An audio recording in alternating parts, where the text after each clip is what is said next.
This is Democracy Now!, democracynow.org, The War and Peace Report.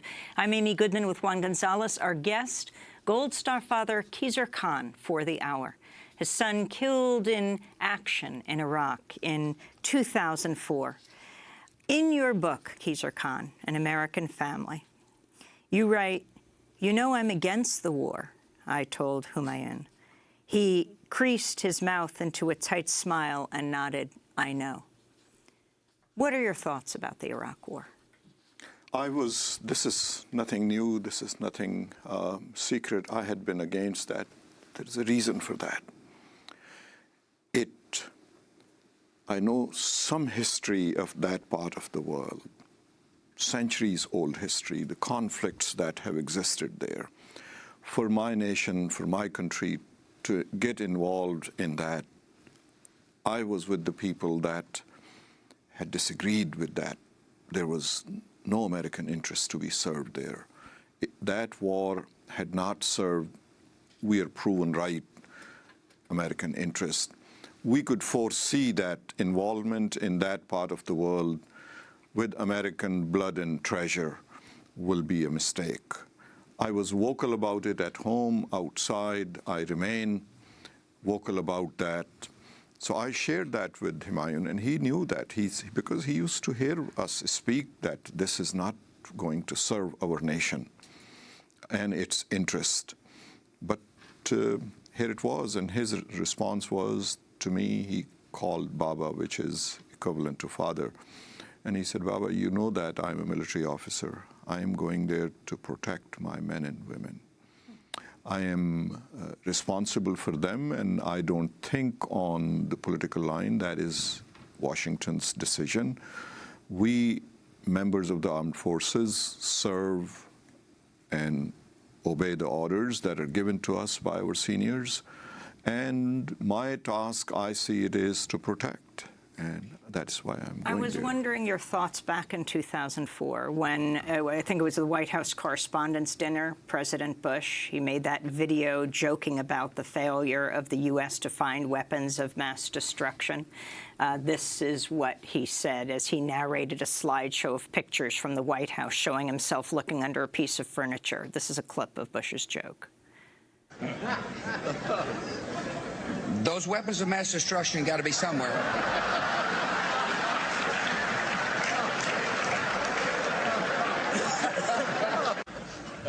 Nope, no weapons over there.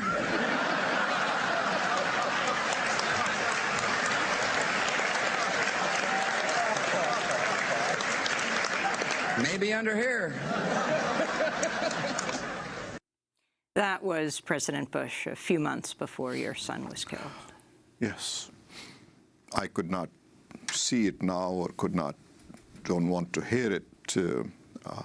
Look at the cost. Look at the cost of that mistake. I go to Arlington Cemetery. I not only stand at the grave of Captain Humayun Khan, then I come out and I stand at the corner where I can see all of my young heroes, my sons and daughters, in Section 60. That's where most of this country's best are buried because of that mistake. I didn't want to see it. I don't want to hear it. Such mistakes should not be made. More deliberation, more thoughtfulness before sending my best of my country to these missions and these trying to stop terrorism. The menace of terrorism must be defeated and all, but that was a mistake. And I'm not saying just because Captain Humayun Khan died there. I'm speaking on behalf of those almost 5,000 men and women that are in Section 60, where I go quite often to reflect. People may not remember that your famous speech at the convention was really about the Muslim ban. Now, Donald Trump wasn't president then, but soon after he became president, he instituted one and then another and another, most recently struck down just in the last weeks. Your thoughts on this? I understand that you were supposed to give a speech just a few months ago in, where was it? In Canada. Canada. And Is it true that the Toronto organizers had to cancel the event because you were reportedly told your travel privileges are being reviewed? You've been a citizen for more than 30 years of this country. Yes. What was taking place then, which has been streamlined now, that Muslims, whenever they would travel back to United States after traveling, DHS was asking password to review their laptop and their telephones.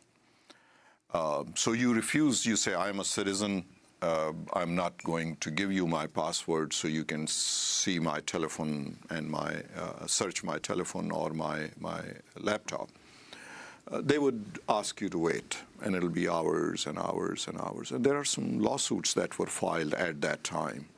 I was advised that it is not prudent at this moment up until this glitch is cleared. Lots of Muslims are facing this difficulty at the airports, and you are possible target for that. And so I refrained. That is what caused me. But since then, I have traveled to England, I have traveled to Europe, and I was concerned. I was in my heart, when I was standing in the line to check back in, I had called home before leaving that please keep an eye on my arrival, because that was my concern, and for that purpose. But there was no difficulty afterwards. I'm wondering, given your your electrifying presentation at the Democratic Convention and your reaction to the election of President Trump and to the fact that a significant portion of the Republican Party base, no matter what he has done, continue to loyally support him, and how do you assess that? First, I was heartbroken, very sad.